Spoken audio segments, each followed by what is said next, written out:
Hi everyone, how are you doing today? I am not seeing enough comments. Come on, share with me.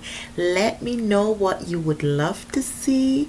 Let me know what you're experiencing. Let me know how you feel about the content. Remember, I love you and God does too. Okay, don't forget, hit that subscribe button, share, like, and comment because I love to hear from you.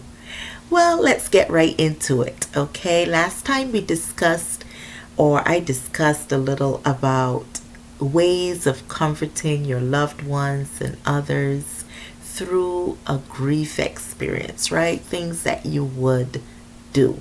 This time we are taking a reverse and we're going to hit seven ways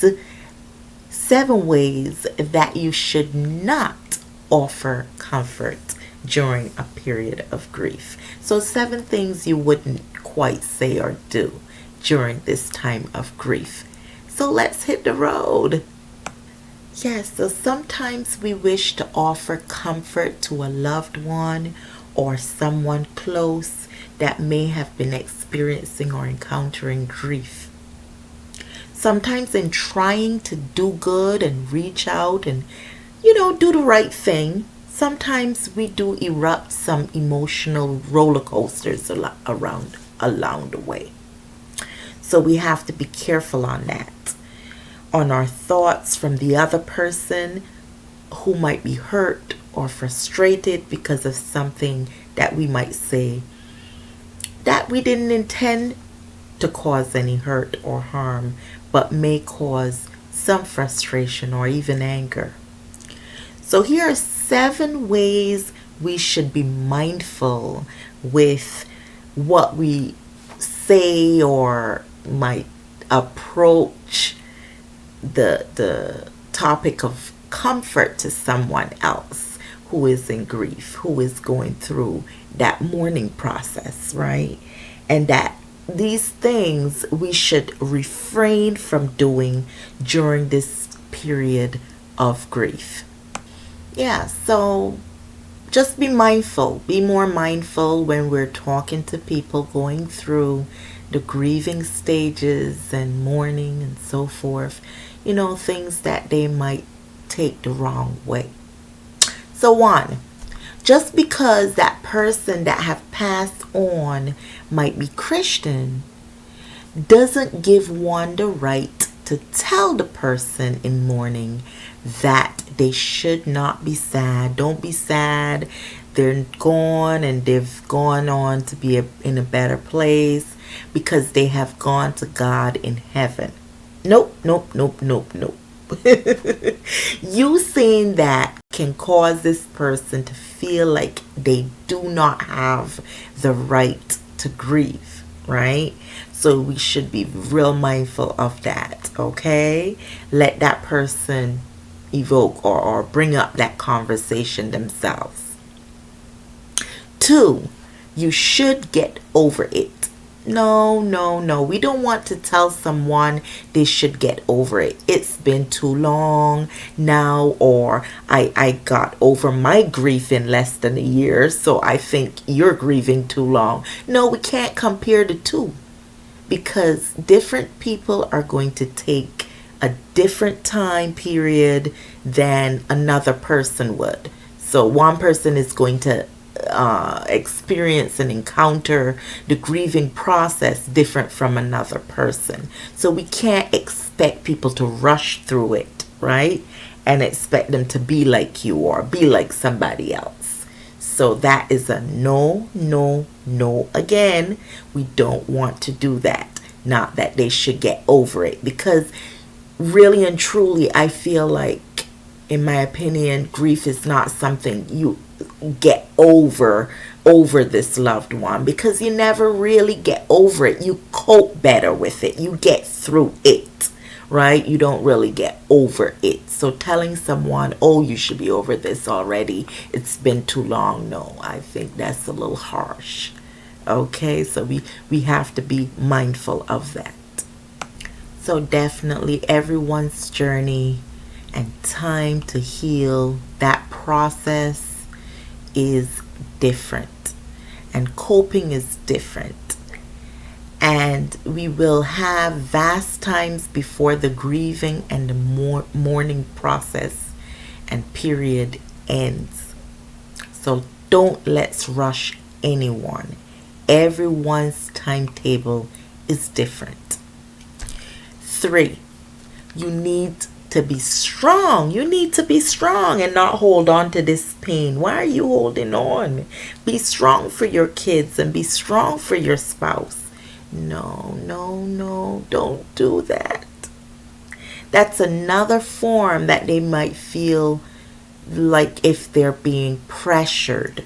Someone may take that the wrong way, like they're being pressured, and you make the grieving individual feel more pressured and guilty about the need to shut down their grieving process prematurely.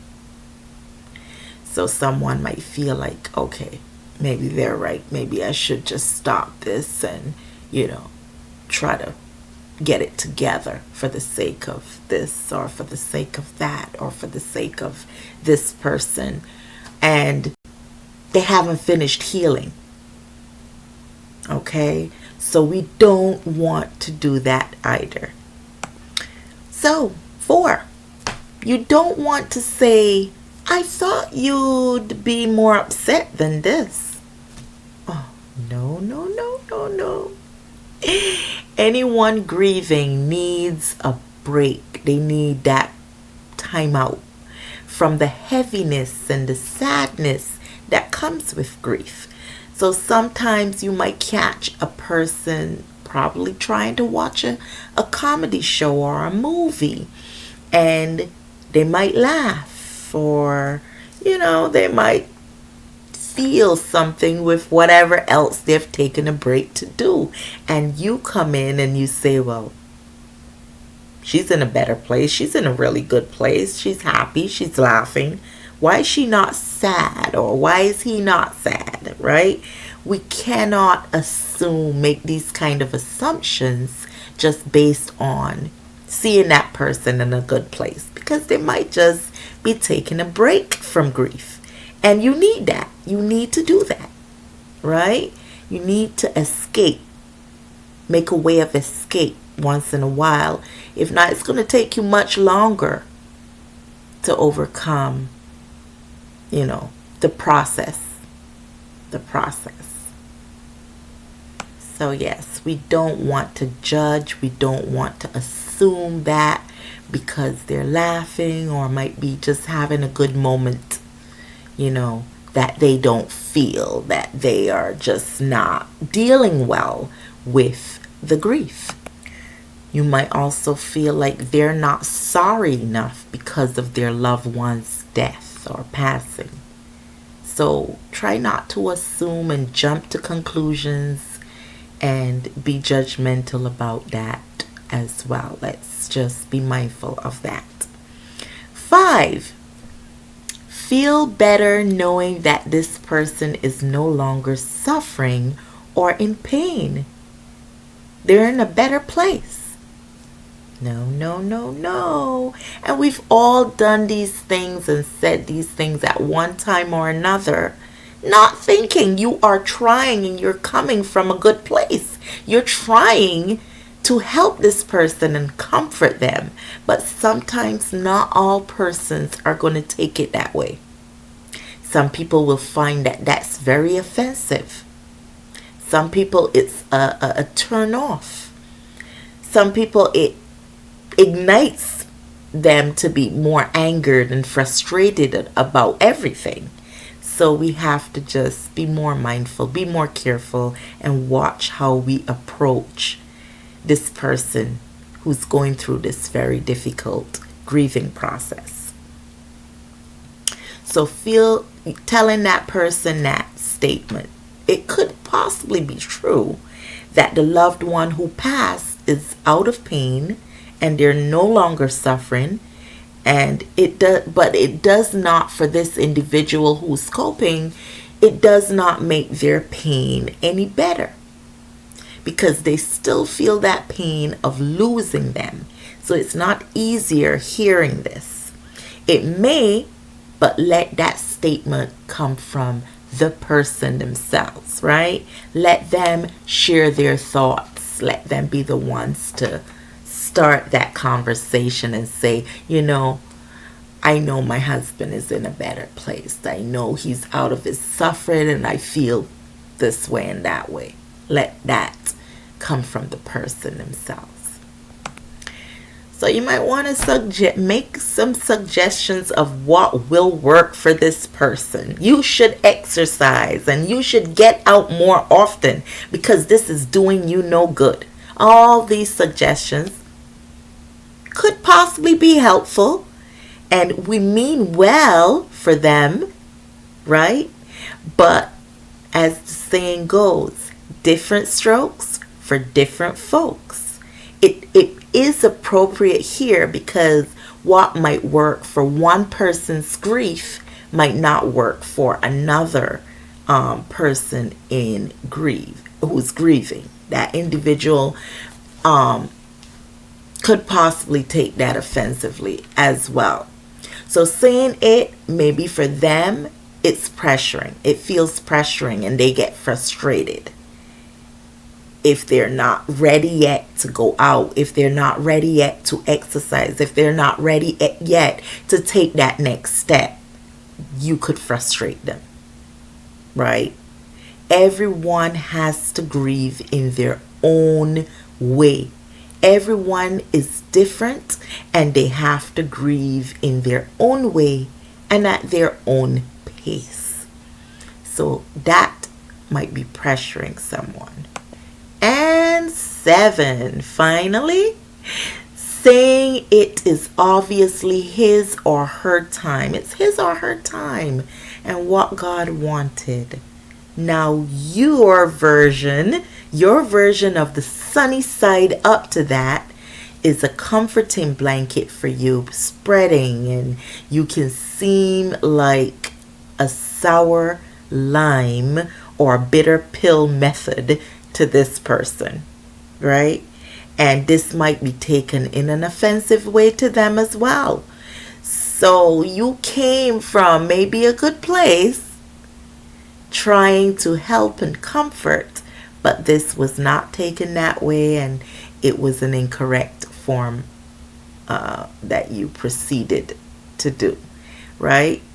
So let the person, if they're religious or they came from a place of faith, let them personalize or find that comfort through their own faith in their own way, and let them again here be the one to start that conversation and reveal such. You should not take initiative to start that conversation saying that they should be in a better place and God wanted them and it's their time. We don't know that for sure even. So let that person initiate that conversation. We could say he or she, whoever it may be, was such a good person. This person was very, very nice. And they were always spreading their love and their happiness with everyone else. They'd pass and share a joke with me, and that made my day. And they will be missed. That's okay to say, I think that's okay. So there's some things that we just must pause, think about, pray on it before we take the step of trying to comfort that loved one, because we might be coming from a good place, but it might just not be the appropriate thing to say at that time, at that place, or just period, not the right thing to say. So let's just be mindful, think positively, pray about what we want to say and how we want to comfort someone dealing with and coping with managing grief.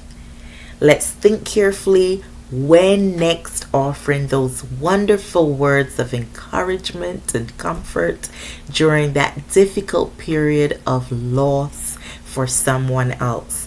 Not to overstep, not to be judgmental, not to be harsh, not to be pressuring, not to assume or display negative or harmful things that can cause chaos, can cause friendship lapse, not meaning to, but might cause the loss of a friendship, or more pain for that individual instead of comfort and support that you meant to give. So, thanks for listening. Please share anything else you think that may be not so comforting to a loved one who is grieving. Please feel free to share it in the comments area. A time of loss is it's hard, it's very difficult, and people go through so many different phases and stages and experiences with grief, so we don't know what might necessarily be that one thing that could break their mood, that could send them in a spiral phase and into a dark place. We don't want to push or pressure or do any of that negative stuff that can do more harm than good. Okay, so let's remember that. Definitely want you to comment in the area and share any more difficult or things that we should not say during the difficult period in someone's life going through that loss. I know I focused on the death, but we can comfort someone who have lost a job, lost a pet, or so forth as well. So think how we can better help and not hurt someone else during that difficult time. Okay, so definitely subscribe, share, like, and comment, because I love to hear from you. If you haven't seen the 7 ways you can be of help during the grief process, definitely do also check out that video. Check the description box. I usually do leave some more information that could be helpful to you. So definitely do that. And until next time, see you, love you, and know that God loves you more. Take care.